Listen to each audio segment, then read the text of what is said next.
결제를 하려고 하는데 갑자기 통장에 잔고가 없어 난감했던 적 있으십니까? 저는 종종 그런 민망한 상황이 있는데요. 한두 푼도 아니고 부모님께 받아야 하는 어마어마한 상속예금이 나도 모르게 없어졌다면 얼마나 놀랄까요? 완벽한 상속, 오늘은 형제나 자매가 나도 몰래 부모님 상속예금을 부당하게 인출했을 때 어떤 권리구제를 받을 수 있는지 알아보겠습니다. 서초동 상속재판 전문가 법률사무소 율쌤 허윤기 변호사님과 함께합니다. 변호사님 안녕하십니까? 안녕하세요. 네. 먼저 이 변호사님, 상속이 개시되기 전, 즉 부모님이 살아계실 때는 이제 부모님이 본인이 계좌주의이시기 때문에 그 인출 권한도 뭐 부모님께 있는 게 뭐 당연하지 않겠습니까? 예, 그렇습니다. 이 부모님이 돌아가신 후에도 이제 은행 실무상 이 모든 상속인의 동의 없이는 이 상속예금을 인출할 수 없기 때문에 뭐 나 몰래 유산을 빼가는 건 좀 어려울 것 같은데 어떤 네. 방식으로 좀 부모님 예금을 부당 인출하고 있습니까? 네, 자녀들이 이제 부당 인출이 문제가 되는 경우는 크게 이제 두 가지 경우로 볼 수가 있습니다. 네. 이제 첫 번째로는 부모님이 이제 생전에 사망하시기 전이라고 하더라도 특정 상속인이 부모님의 예금을 인출하는 경우가 있습니다. 주로 이제 부모님이 고령이거나 또는 치매 등으로 의사 능력이나 또는 재산 관리 능력이 없으신 상태에서 그 부모님의 통장 또는 뭐 도장 또는 체크카드 또는 뭐 공인 인증서 같은 그 인터넷 뱅킹의 그 적금 매체를 이용해서 인출하는 경우입니다. 네. 보통 이제 망인을 한 집에서 모시거나 동거하는 자녀가 여러 가지 이유로 이렇게 인출하고 있는데요. 예. 물론 뭐 부모님의 병원비 또는 간병비 또 생활비 등으로 사용하기 위해서 인출하는 경우에는 뭐 그 정당성이 인정되겠죠. 네. 그러나 그 예금을 그 부모님을 위한 용도가 아닌 개인 용도로 사용하면 당연히 문제가 되는 것입니다. 네. 그리고 두 번째로는 보통 이제 부모님이 사망한 이후 사망 신고를 하기 전에 망인의 계좌가 정지되지가 않거든요. 사망이 네. 되시더라도 예. 사망 신고를 계기로 해서 이제 정지가 되기 때문에 그러한 점을 이용해서 그 사이에 기존에 가지고 있던 망인의 공인 인증서 등 그런 매체를 이용해서 돈을 인출을 하는 경우입니다. 상속예금은 모든 공동상속인에게 법정상속 지분대로 분할돼서 이렇게 그 기속되게 되는데요. 네. 다른 공동상속인의 동의 없이 예금 전액을 인출하면 그 다른 상속인의 권리를 침해하게 되는 것이죠. 예, 변호사님 말씀 들어보면은 네. 그 부당 인출자의 형사 책임을 좀 검토할 필요가 있어 보이는데 네. 이 부모님이 명시적 동의 없이 예. 이 상속 개시 전에 거액을 인출을 했거나 아니면 뭐 사망 신고 전 다른 형제의 돈까지 싹 가져가면은 뭐 형사적으로 당연히 처벌받는 게 맞는 거잖아요. 그렇습니다. 그 부당 인출이 상속 개시 전에 있었다면 네. 아무리 부모 자식 간이라고 하더라도 모두 원칙적으로는 타인의 재산을 무단으로 인출한 것이기 때문에 네. 사기 뭐 또는 횡령 나아가서는 뭐 사문서 위조 또 위조 사문서 행사 등의 형사 책임이 이제 뒤따르게 됩니다. 네. 그리고 또 어떤 경우에는 현금 지급기를 이용해서 하게 된다면은 컴퓨터 이용 사기죄라는 별도의 또 그 제명이 또 성립되게 되고요. 네.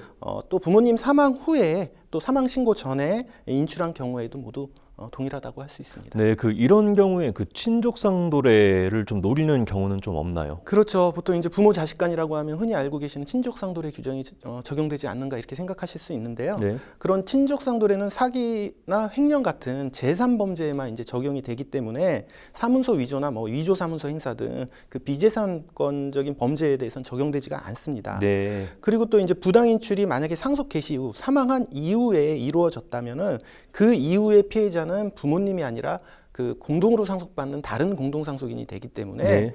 이때 형제들이 피해자가 되고요. 그리고 형제들의 경우에는 동거 친족이 아니면 친족상도례 규정이 적용되지 않기 때문에 어느 부로보나 형사 책임에서 완전히 자유로울 수는 없습니다. 네, 저희가 지금 너무 가설을 나쁘게만 좀 설정을 한 것 같은데 이번에 반면에 부모님이 살아계실 때 이미 상속 비율은 정해졌는데 네. 갑자기 부모님이 편찮으셔서 큰 수술비가 든다고 좀 가정을 좀 해보겠습니다. 네, 이 부모님을 모시고 사는 동생이 급하게 이제 부모님 수술비를 써야 해서 이 형 몫까지 상속될 재산을 썼다면 이건 좀 어떻게 될까요?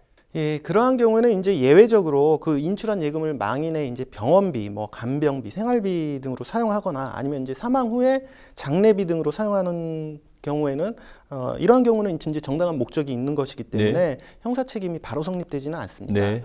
쉽게 말해서 모든 형사 범죄에는 범죄의 고의가 있어야 되는데 이렇게 이제 정당한 목적이 있는 경우에는 범죄의 고의가 없다라고 해서 이제 형사 범죄는 성립되지 않고요. 네. 그 고의가 없다는 점을 입증하기 위해서는 그 망인을 위해 사용했다는 구체적인 증빙을 그 사용처와 그 객관적 증빙을 반드시 구비하셔야 나중에 이제 곤란한 일을 당하지 않으실 겁니다. 자, 그 내가 받을 상속 재산이 이미 다른 형제 때문에 증발을 해버렸다면은 이제 네. 뭐 그 돈을 회수하기는 일단 해야 될 텐데요. 네네네. 그럼 부당 인출자에 대해서 이 자신의 권리나 아니면은 뭐 정산을 받을 방법은 좀 뭐가 있을까요? 예, 지금까지는 문제 형사적 문제를 말씀드렸다면 네. 그 권리 구제를 받아서 이제 피해를 회복하는 문제는 이제 민사적 문제가 되는 것이고요. 네. 그 부당 인출 시점이 상속 개시 전이냐 아니면 상속 개시 후냐에 따라서 좀 다릅니다. 네. 상속 개시 전에 인출된 경우에는 그 부모님이 그 부당 인출한 자녀에게 부당이득 반환 채권을 갖게 됩니다. 아직 네. 살아 계시니까요. 예. 근데 그 이후에 부모님이 돌아가시게 되면은 그 부당이득 반환 채권 자체가 이제 상속인들이 상속받게 됩니다. 네. 그래서 이제 망인의 부당이득 채권 자체를 상속재산 분할 재산 대상으로 하기 때문에 네. 그 가정법원의 상속재산 분할 심판을 통해서 그 자신의 권리를 확보하시면 되겠습니다. 예, 그 보통은 이제 부모님이 돌아가신 이후에 이 부모님 통장을 보고 뒤늦게 좀 알 경우가 좀 많을 네, 것 네, 같은데 그때 이 인출자가 뭐 자신이 그 돈을 증여받았다 이렇게 주장하면 좀 어떻게 될까요? 아주 흔한 경우입니다. 예. 뒤늦게 이제 부모님 돌아가시고 나서는 부당 인출 사실을 발견했다면 예. 이미 이제 망인이 돌아가신 이후라서 그 어떤 사실관계도 확인할 수가 없는 경우가 이제 대부분이죠. 네. 그리고 이제 예금을 인출한 자녀가 보통은 피상속인의 그 돌아가신 분의 도장이나 통장 또는 이제 공인인증서, 뭐 심지어는 비밀번호까지 알고 있다는 그 사실 자체만으로 보통 그 인출에 대한 부모님의 동의가 있었다고 볼 수 있는 경우가 네. 많습니다. 그래서 이제 망인이 이제 뭐 고령으로 예외적으로 고령으로 치매였거나 또는 의사 능력이 없었다는 점을 입증하면 그 부당인출 즉 부당이득 채권으로 주장할 수 있지만 네. 그게 아니면은 대부분의 경우에는 이제 증여로 인정되는 경우가 많다는 거죠. 네. 이 경우에는 인출 금액 자체를 이제 증여로 보고 네. 남은 재산이 혹시 있다면은 그 재산을 분할할 때 그 인출한 금원을 증여로 보고 특별 수익으로 보고 네. 상속분을 먼저 받아간 것으로 보는 것입니다. 그리고 나서 나머지 재산에서 이제 공제하는 방식으로 공평하게 나눌 수 있는 제도가 있습니다. 예, 그럼 이 부모님 예금을 관리하던 자녀가 이 부모님 사망 후, 그 다음에 사망 신고 전 돈을 인출했다 그러면 좀 어떻게 될까요? 부모님은 이제 이 세상에 안 계시고 네. 상속예금은 공동상속인이 상속분대로 공유하는 게 원칙이죠. 네.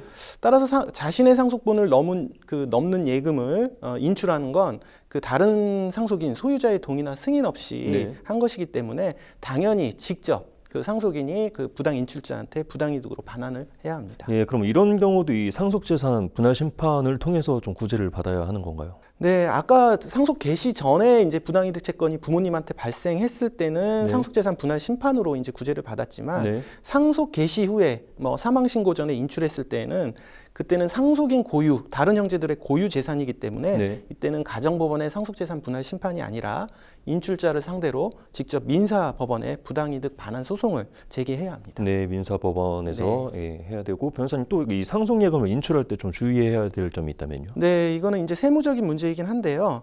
상속 개시 전에 인출한 예금의 경우에는 그 지출처를 입증하지 못하면 네. 상속세 과세 대상에 포함돼서 상속세를 내야 하는 경우가 발생합니다.